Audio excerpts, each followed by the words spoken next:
Buenos días, buenas tardes, buenas noches, Ecuador, Ecuador, Patria Grande. Viendo las noticias en UCSG Televisión de la Católica de Guayaquil, de los curas. Bueno, sale la noticia que este titular pone así, ¿no? Ecuador considerado con un país con alto riesgo para invertir. A ver, aquí vamos a mencionar dos cosas, porque la ONU llegó con otro payaso de la ONU a decir que, o sea, de alguna forma como felicitar que Ecuador es el tercer país que ha capturado bastante cargamento de droga. Bueno, a ver, ¿cómo mismo es la cosa? A ver, en Ecuador se está capturando más droga y es el país con mayor riesgo o con alto riesgo para inversiones. O sea, ¿de qué estamos hablando? ¿Por qué coinciden las dos cosas? O sea, que las inversiones eran el narcotráfico. O sea, es un hilo que nadie puede parar bola, ¿no? Alguien me puede decir, ese señor está loco, está opinando de dos cosas que son diferentes. No, señor. Viene la ONU, felicita. A ver, también, ¿qué dice este veterano de la ONU? Voy a tratar de poner las dos imágenes juntas, aunque tal vez el titular no se lea muy bien. El titular de UCG, Ecuador considerado un país de alto riesgo para invertir. ¿Para invertir para quiénes? Para la droga que se le está cogiendo a los narcotraficantes internacionales. O sea, a los socios de la ONU. A ver, aquí, lo que dijo ese señor de la ONU también dice, el Ecuador está cogiendo más del 6% de la droga. Está cogiendo más del 6% de la droga. Y un señor policía, un general de policía, que conoce los datos específicos, locales, particulares de la confiscación de droga o de la retención de la droga en el Ecuador, nos dijo que es del 3 al 5%. Del 3 al 5% que es la droga que se coge aquí. O sea, un promedio de 4%. Ahora viene este estúpido de la ONU a decir que Ecuador coge más del 6% de la droga. Entonces, bueno, ¿a quién creemos? Pues, porque no ha pasado ni 15 días de lo que el señor general de policía ecuatoriano, que conoce los datos reales, crudos, palpables y o sea, los que ellos tienen, saben lo que tienen, pues. Y viene este pendejo de la ONU a decir que, o sea, ¿a quiénes le creemos? Pues? ¿A quiénes le creemos? A los gringos estúpidos que vienen con sus representantes chimbos, que son cómplices y encubridores de los narcotraficantes internacionales. Porque ¿a dónde va la droga? A Estados Unidos, que son donde hay los millonarios, y a Europa, donde hay los ultramillonarios, ¿no es cierto? A la Unión Europea. Porque ya sabemos que la ONU responde a los pendejos de la Unión Europea y a los gringos de Estados Unidos. Porque a Rusia, a China le atacan cuando les da la regalada gana. O a Irán, o a Venezuela, o a Cuba, les atacan cuando les da la gana. Pero cuando se trata de Estados Unidos y de los drogadictos de Estados Unidos y los drogadictos de la Unión Europea, ahí no pasa nada. Entonces, ¿cómo entendemos esto? Aquí está, aquí les pongo, para que vean que no mentimos, que los gringos son estúpidos. Los gringos de las mafias me refiero, de las mafias internacionales.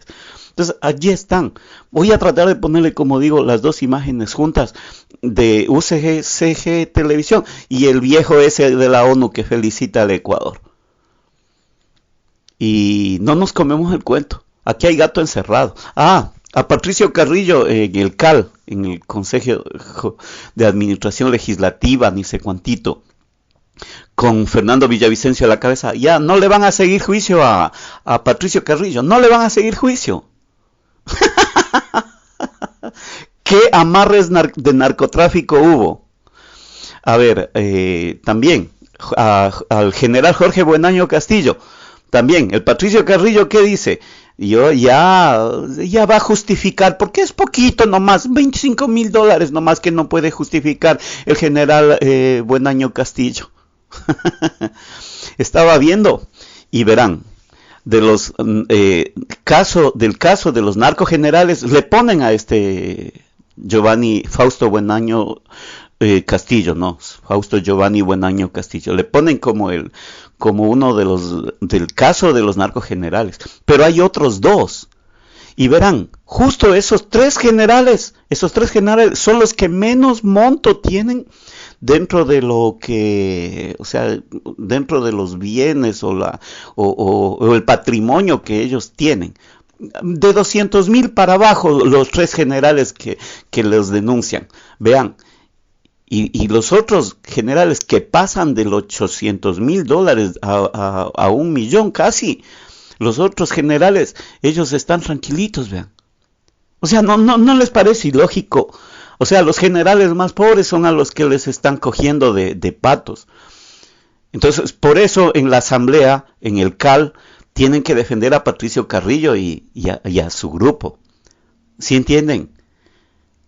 O sea, los generales que menos tienen son los que están siendo, digamos, investigados o atacados. Y los otros no. Algo ha pasado en una entrevista con relación a Alirio Grefa, el nuevo gobernador de Napo, que supuestamente sale David Granja. No sé el contexto, pero reveló algo interesante Alirio Grefa.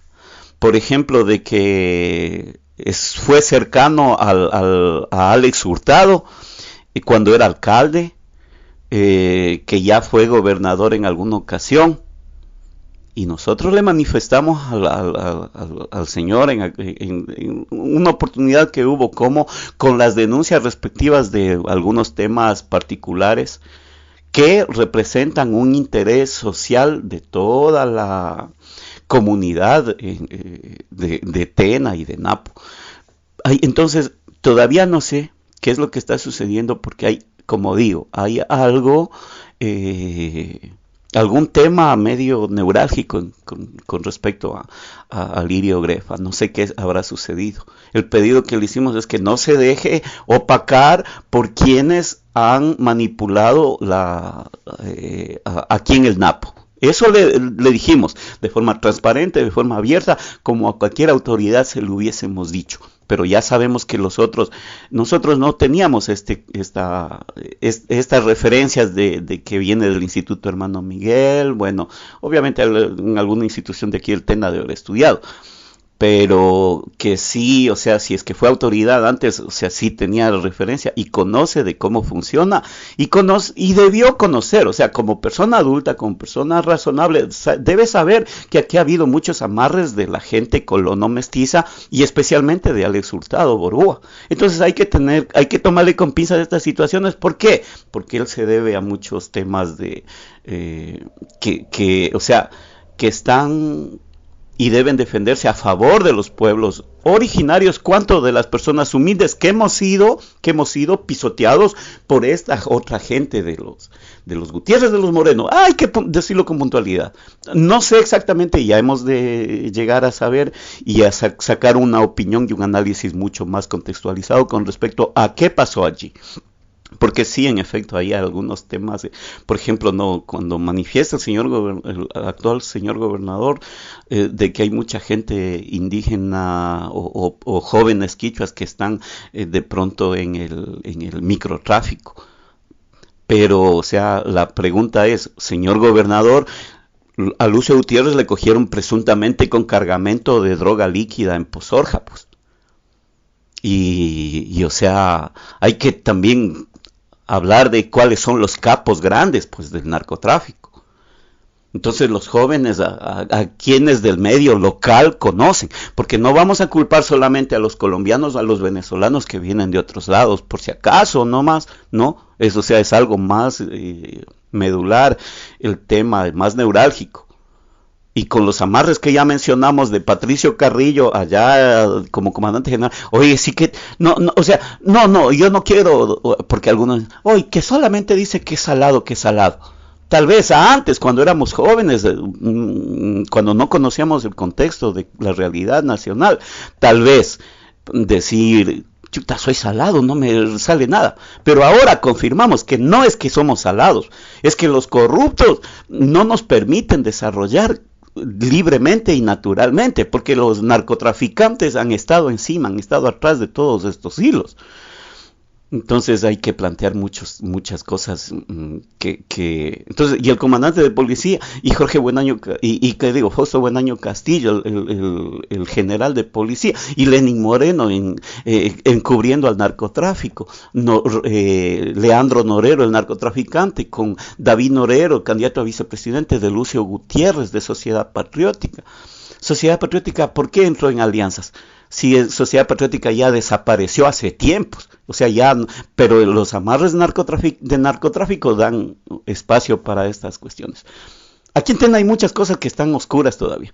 A propósito, me hinchó la noticia de que están afectando a los pueblos no contactados, les llamo, pueblos no contactados. Bueno, eso de la violación a los derechos de los pueblos originarios, eso se lo sigue realizando, y claro que nos indigna, por supuesto.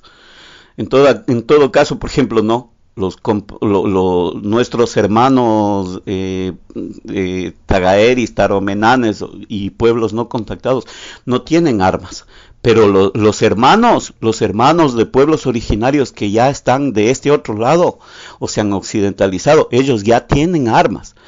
Entonces, ¿cuál es el deber de los ciudadanos o de los hermanos que ya se han occidentalizado? Ir a defender a los hermanos que no tienen pistolas, que no tienen fusiles, que no tienen granadas. Entonces, ¿qué se hace en una sociedad civilizada? Defender a los más débiles.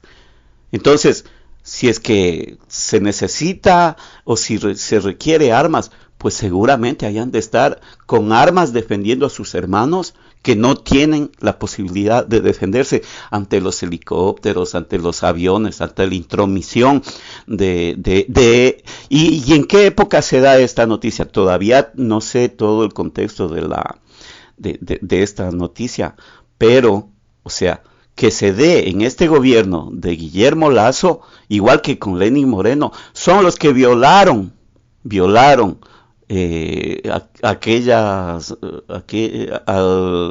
a lo establecido de que no se puede violentar los pueblos o los territorios de los pueblos originarios. Y Lenín Moreno, siendo de la Amazonía, esa basofia, esa porquería de ser humano de Lenín Moreno, y seguimos soportando esas malditas mafias. Queremos ver cambios, pero, o sea, la telaraña, la red mafiosa de Lucio Gutiérrez y Lenín Moreno sigue jodiendo al pueblo base. Entonces, hay que ver cómo está sucediendo eso, porque ahí están compañías de aviación, ahí están algunas empresas y por supuesto personajes, los asambleístas. Ahí está, los asambleístas de Pastaza, los asambleístas de Napo, de Orellana, de Sucumbíos. Ya le están queriendo perdonar a Patricio Carrillo, ya no va a ir a juicio. Oye, ¿cómo es la nota, no? ¿Cómo es la nota? El narcotráfico sigue con su porquería. Y Gustavo Petro. Aquí queremos noticias de allá de Colombia con Gustavo Petro en el poder para que se desclasifique mucha información que nos va a aclarar muchos temas aquí en el Ecuador. ¿Por qué? Se desclasifica allá en Colombia y vamos a ver que caen incluso algunos personajes que se disfrazaron de izquierda, algunos personajes que estaban dentro de Revolución Ciudadana, ahí camuflados, la gente de Moreno, camuflados, escondiditos, hechos los de la izquierda. Vamos a ver, y de la derecha ni se diga, hablemos de estos independientes, de Fernando Villavicencio, de Fernando Valda. Aquí es cuando debe salir información verdadera de cómo actuaba Fernando Valda, Fernando Villavicencio, allá en Colombia. A ver, señor Gustavo Petro, ¿qué? ¿Usted es socialista? Pues aquí sabemos que tiene problemas grandes, enormes en Colombia, pero vean, denos una manito para acá, para sacar la máscara a estos hipócritas. Y a Lucio Gutiérrez y a Lenín Moreno. A Lucio Gutiérrez, que fue allá a Colombia, estuvo ahí refugiado en Colombia cuando se le sacó de acá. No creo que usted vaya a encubrir a Lucio Gutiérrez y a Lenin Moreno, a Gilmar Gutiérrez o a Washington Varela, que es asambleísta este preciso momento. Vamos a ver cómo están resultando las cosas, porque aquí hay que hablar con transparencia. Eso nomás, hasta la victoria siempre, que viva la patria grande.